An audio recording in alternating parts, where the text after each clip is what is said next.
السلام علیکم ورحمۃ اللہ وبرکاتہ۔ اللہ تعالیٰ کو خوش کرنے کا طریقہ۔ حدیث شریف میں آیا ہے کہ ہر مسلمان صبح و شام ان مندرجہ ذیل کلمات کو 3 بار کہے۔ صبح و شام ان مندرجہ ذیل کلمات کو 3 بار کہے تو لازمی طور پر اللہ تعالیٰ قیامت کے دن اپنے اس بندے کو راضی کریں گے، یعنی خوش ہوں گے اور خوش کریں گے۔ سبحان اللہ، بسم اللہ الرحمن الرحیم۔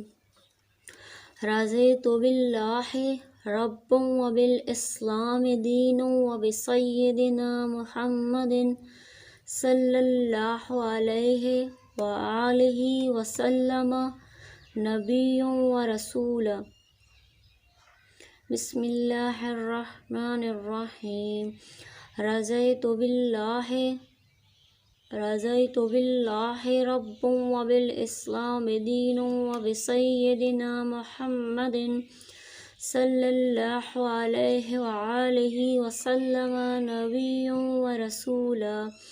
آپ نے یہ کلمات صبح و شام 3 بار پڑھنے ہیں تو انشاءاللہ اللہ تعالیٰ قیامت کے دن اپنے اس بندے کو راضی کریں گے جو بھی یہ کلمات 3 بار صبح و شام پڑھے گا۔